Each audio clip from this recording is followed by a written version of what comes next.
नमस्कार। आज कथा कुंज में सुनिए मुंशी प्रेमचंद की बेहतरीन कहानियों में से एक प्रतिज्ञा का पार्ट 2। इधर दोनों मित्रों में बातें हो रही थी, उधर लाला बद्री प्रसाद के घर में मातम सा छाया हुआ था। लाला बद्री प्रसाद, उनकी स्त्री देवकी और प्रेमा तीनों बैठे निश्चल नेत्रों से भूमि की ओर ताक रहे थे, मानो जंगल में राह भूल गए हों। बड़ी देर के बाद देवकी बोली, तुम जरा अमृत राय के पास चले जाते। बद्री प्रसाद ने आपत्ति के भाव से कहा, और जाकर करूं क्या? देवकी, जाकर समझाओ बुझाओ, और क्या करोगे? उनसे कहो, भैया हमारा डोंगा क्यों मझधार में डुबोई देते हो? तुम घर के लड़के हो, तुमसे हमें ऐसी आशा न थी। देखो क्या कहते हैं। बद्री प्रसाद, मैं अब उनके पास नहीं जा सकता। आखिर क्यों, कोई हरज है? बद्री प्रसाद, अब तुमसे क्या बताऊं? जब मुझे उनके विचार मालूम हो गए तो मेरा उनके पास जाना अनुचित ही नहीं, अपमान की बात है। आखिर हिंदू और मुसलमान में विचारों का ही तो अंतर है। मनुष्य में विचार ही सब कुछ है। वह विधवा विवाह के समर्थक हैं, समझते हैं इससे देश का उद्धार होगा। मैं समझता हूँ इससे सारा समाज नष्ट हो जाएगा। हम इससे कहीं अधोगति में पहुँच जाएंगे। हिंदुत्व का रहा सहा चिन्ह भी मिट जाएगा। इस प्रतिज्ञा ने उन्हें हमारे समाज से बाहर कर दिया है। अब हमारा और उनका कोई संपर्क नहीं रहा। देवकी ने इस आपत्ति का महत्व नहीं समझा। बोली, यह तो कोई बात नहीं। आज अगर कमला प्रसाद मुसलमान हो जाए तो क्या हम उसके पास आना जाना छोड़ देंगे? हमसे जहाँ तक हो सकेगा हम उसे समझाएंगे और उसे सुपथ पर लाने का प्रयास करेंगे। देवकी के इस तर्क से बद्री प्रसाद कुछ नरम तो पड़े, लेकिन अपना पक्ष न छोड़ सके। बोले, भाई मैं तो अमृत राय के पास न जाऊंगा। तुम अगर सोचती हो कि समझाने से वो राह पर आएंगे तो बुलवा लो या चली जाओ, लेकिन मुझसे जाने को ना कहो। मैं उन्हें देखकर शायद आपे से बाहर हो जाऊं। कहो तो जाऊं? देवकी, नहीं क्षमा कीजिए, इस जाने से तो न जाना ही अच्छा है। मैं ही कल बुलवा लूंगी। बद्री प्रसाद, बुलवाने को बुलवा लो, लेकिन मैं यह कभी पसंद नहीं करूँगा कि तुम उनके हाथ पर पड़ो। वह अगर हमसे एक अंगुल दूर हटेंगे तो हम उनसे गज भर दूर हट जाएंगे। प्रेमा को मैं उनके गले नहीं मरना चाहता, उसके लिए वरों की कमी नहीं है। देवकी, प्रेमा उन लड़कियों में से नहीं है कि तुम उसका विवाह जिसके साथ चाहो कर दो। जरा जाकर उसकी दशा तो देखो, तब मालूम हो। जब से यह खबर मिली है ऐसा मालूम होता है कि देह में प्राण ही नहीं है, अकेली छत पर पड़ी हुई रो रही है। बद्री प्रसाद, अजी 10-5 दिन में ठीक हो जाएगी। कौन? मैं कहती हूँ वह इसी शोक में रो रो कर प्राण दे देगी। तुम अभी उसे जानते नहीं। बद्री प्रसाद ने झुंझलाकर कहा, अगर वह रो रो कर मर जाना चाहती है तो मर जाए, लेकिन मैं अमृत राय की खुशामद करने नहीं जाऊंगा। जो प्राणी विधवा विवाह से घृणित व्यवसाय में हाथ डालता है उससे मेरा कोई संबंध नहीं हो सकता। बद्री प्रसाद बाहर चले गए। देवकी बड़े असमंजस में पड़ गई। पति के स्वभाव से वह परिचित थी, लेकिन उनके इतने विचार शून्य हुए यह नहीं समझती थी। उसे आशा थी कि अमृत राय समझाने से मान जाएंगे, लेकिन उनके पास जाए कैसे? पति से रार मोल कैसे ले? सहसा ऊपर से प्रेमा आकर चारपाई के पास खड़ी हो गई। आंखें लाल हो गई थी। देवकी ने कहा, रो मत बेटी, मैं कल उन्हें बुलाऊंगी। मेरी बात वह कभी न टालेंगे। प्रेमा ने सिसकते हुए कहा, नहीं अम्मा जी, आपके पैरों पड़ती हूँ, आप उनसे कुछ न कहिएगा। उन्होंने हमारी बहनों की ही खातिर तो यह प्रतिज्ञा की है। हमारे यहाँ कितने ऐसे पुरुष हैं जो इतनी वीरता दिखा सकें। मैं इस शुभ कार्य में उन बाधक न बनूंगी। देवकी ने विस्मय से प्रेमा की ओर देखा। लड़की यह क्या कह रही है, यह उसकी समझ में न आया। प्रेमा ने फिर बोली, ऐसे सुशिक्षित पुरुष अगर यह काम न करेंगे तो और कौन करेगा? जब तक ऐसे लोग साहस से काम न लेंगे हमारी अभागिन बहनों की रक्षा कौन करेगा? देवकी ने कहा, और तेरा क्या हाल होगा बेटी? प्रेमा ने गंभीर भाव से कहा, मुझे इसका बिल्कुल दुख ना होगा। मैं आपसे सच कहती हूँ अम्मा जी, मैं भी इस काम में उनकी मदद करूँगी। जब तक आप दोनों का हाथ मेरे सिर पर है, मुझे किस बात की चिंता? आप लोग मेरे लिए जरा भी चिंता न करें। मैं कुंवारी रहकर बहुत सुखी रहूंगी। देवकी ने आंखों में आंसू भरकर कहा, माँ बाप तो किसके सदा बैठे रहते हैं बेटी। अपनी आंखों के सामने जो काम हो जाए वही अच्छा। लड़की तो उनकी भी कुंवारी नहीं रहने पाती जिनके घर में भोजन का ठिकाना नहीं। भिक्षा मांग कर लोग कन्या का विवाह करते हैं। मोहल्ले में कोई लड़की अनाथ हो जाती है तो चंदा मांग कर उसका विवाह कर दिया जाता है। मेरे यहाँ किस बात की कमी है? मैं तुम्हारे लिए कोई और वर तलाश करूंगी। यह जाने सुने आदमी थे, इतना ही था, नहीं तो बिरादरी में एक से एक पड़े हुए हैं। मैं कल ही तुम्हारे बाबूजी को भेजती हूँ। रीमा का हृदय कांप उठा। 3 सालों से अमृत राय को अपने हृदय मंदिर में स्थापित करके वह पूजा करती आ रही थी। उस मूर्ति को अपने हृदय से कौन निकाल सकता था? हृदय में उस प्रतिमा को बिठाए हुए क्या वह किसी दूसरे पुरुष से विवाह कर सकती थी? वह विवाह होगा या विवाह का स्वांग, उस जीवन की कल्पना कितनी भयावह, कितनी रोमांचकारी थी। रीमा ने जमीन की तरफ देखते हुए कहा, नहीं अम्मा जी, मेरे लिए आप कोई फिक्र न करें, मैं कुंवारी रहने का निश्चय कर चुकी हूँ। बाबू कमला प्रसाद के आगमन का शोर सुनाई दिया। आप सिनेमा के अनन्य भक्त थे। नौकरों पर उनका बड़ा कठोर शासन था। विशेषतः बाहर से आने पर तो वह एकाध की मरम्मत किए बगैर न छोड़ते। उनके बूट की चरमर सुनते ही नौकरों में हलचल पड़ जाती थी। कमला प्रसाद ने आते आते ही कहार से पूछा, बर्फ लाए? कहार ने दबी जबान में कहा, अभी तो नहीं सरकार। कमला प्रसाद ने गरज कर कहा, जोर से बोलो, बर्फ लाए कि नहीं लाए? मुंह में आवाज नहीं है? कहार की आवाज अब की बिल्कुल बंद हो गई। कमला प्रसाद ने कहार के दोनों कान पकड़कर हिलाते हुए कहा, हम पूछते हैं बर्फ लाए कि नहीं। कहार ने देखा कि अब बिना मुंह खोले कानों के उखड़ जाने का भय है, तो धीरे से बोला, नहीं सरकार। कमला प्रसाद, क्यों नहीं लाए? पैसे न थे। क्यों पैसे न थे? घर में जाकर मांगे थे?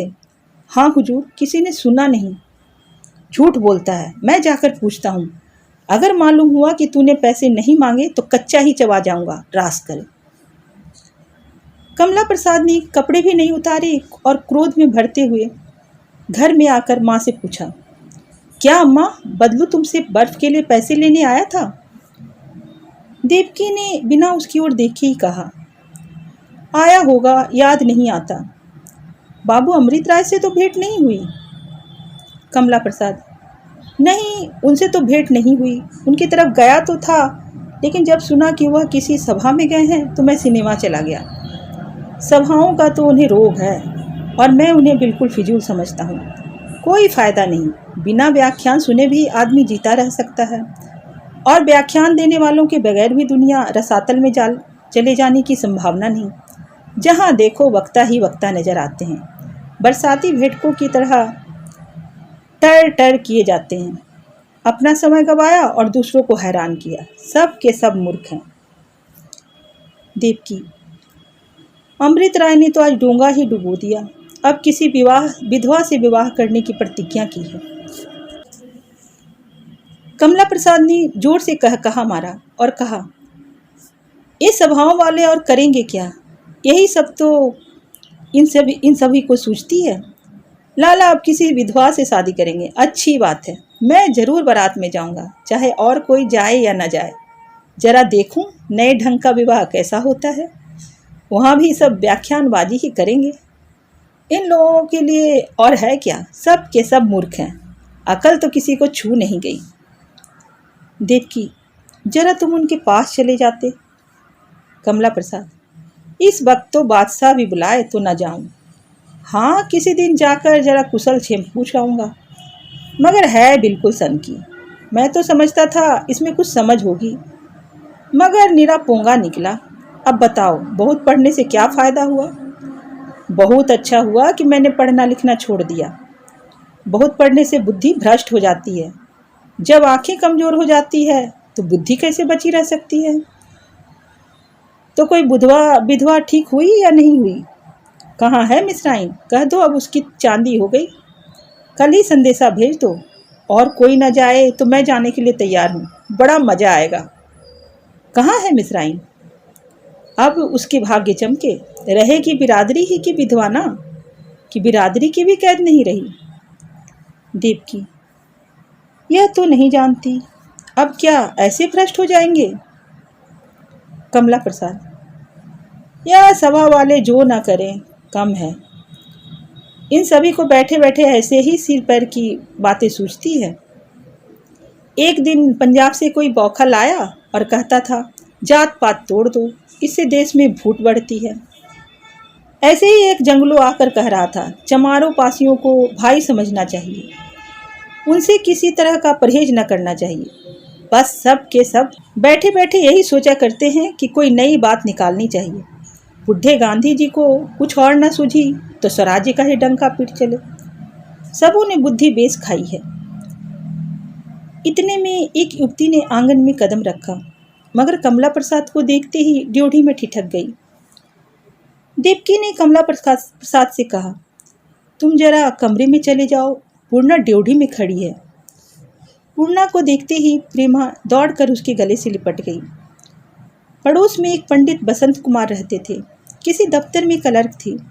पूर्णा उन्हीं की स्त्री थी, बहुत ही सुंदर, बहुत ही सुशील। घर में दूसरा कोई न था। जब 10 बजे पंडित जी दफ्तर चले जाते तो यहीं चली आती और दोनों सहेलियां शाम तक बैठी हंसती बोलती रहती। प्रेमा को तो इतना प्रेम था कि यदि किसी दिन वह किसी कारण से ना आती तो स्वयं उसके घर चली जाती। आज बसंत कुमार कहीं दावत खाने गए थे। पूर्णा का जी ऊब उठा, यहाँ चली आई। प्रेमा का उसका हाथ पकड़े हुए अपने कमरे में ले गई। पूर्णा ने चादर अलगनी पर रखते हुए कहा, तुम्हारे भैया आंगन में खड़े थे और मैं मुंह खोले चली आती थी। मुझ पर उनकी नज़र तो नहीं पड़ गई होगी। प्रेमा, भैया में किसी की तरफ ताकने की लत नहीं, यही तो उनमें एक गुण है। पतिदेव कहीं गए हैं क्या? पूर्णा, हाँ, आज एक निमंत्रण में गए हैं। प्रेमा, सभा में नहीं गए? आज तो बड़ी भारी सभा हुई।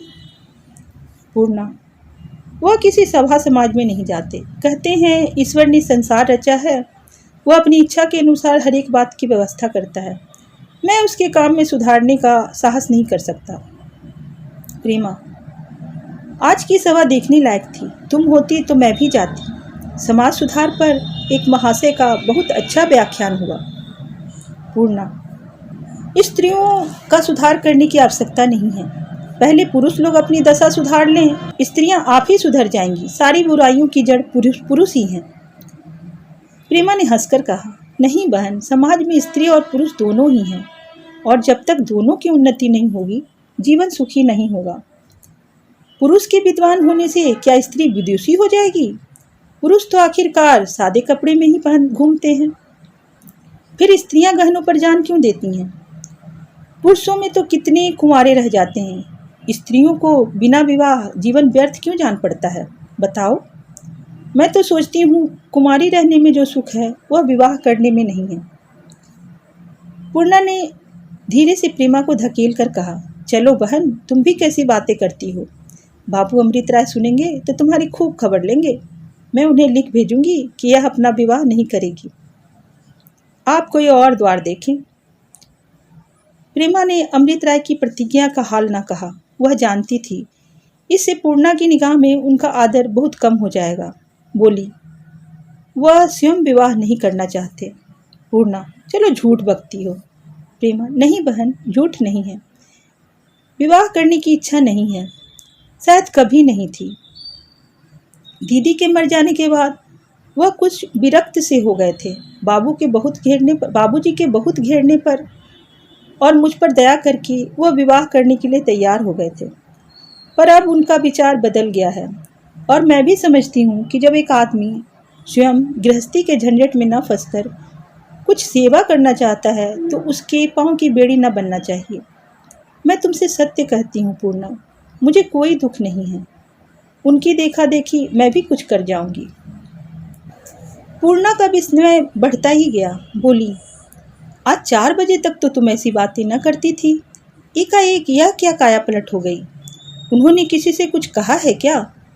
प्रेमा, बिना कहे भी आदमी अपनी इच्छा प्रकट कर सकता है। पूर्णा, मैं एक दिन पत्र लिखकर उनसे पूछूंगी। प्रेमा, नहीं पूर्णा, तुम्हारे पैरों पड़ती हूँ, पत्र वत्र न लिखना। मैं किसी के शुभ संकल्प में विघ्न न डालूंगी। मैं यदि और कोई सहायता नहीं कर सकती तो कम से कम उनके मार्ग का कंटक न बनूंगी। पूर्णा, सारी उम्र रोते कटेगी, कह देती हूँ। ऐसा कोई दुख नहीं जो आदमी सह न सके। वह जानते हैं कि मुझे इससे दुख नहीं होगा, हर्ष ही होगा, नहीं तो वह कभी इसका इरादा न करते। मैं ऐसे सज्जन प्राणी का उत्साह बढ़ाना अपना धर्म समझती हूँ, उसे गृहस्थी में नहीं फंसाना चाहती। पूर्णा ने उदासीन भाव से कहा, तुम्हारी माया मेरी समझ में नहीं आती बहन, क्षमा करना। मैं यह कभी न मानूंगी कि तुम्हें दुख ना होगा। प्रेमा, तो फिर उन्हें भी होगा। पूर्णा, पुरुषों का हृदय कठोर होता है, तो मैं भी अपना हृदय कठोर कर लूंगी। अच्छा, बना लेना। लो, अब ना कहूँगी। लाओ बाजा, तुम्हें एक गीत सुनाती हूँ। प्रेमा ने हारमोनियम संभाला और पूर्णा गाने लगी। तो दोस्तों, ये थी मुंशी प्रेमचंद की कहानी प्रतिज्ञा का पार्ट 2। अगर आपको मेरे द्वारा कही गई कहानी पसंद आ रही है तो चैनल को सब्सक्राइब कर लें और लाइक, शेयर और कमेंट भी करें। Thank you.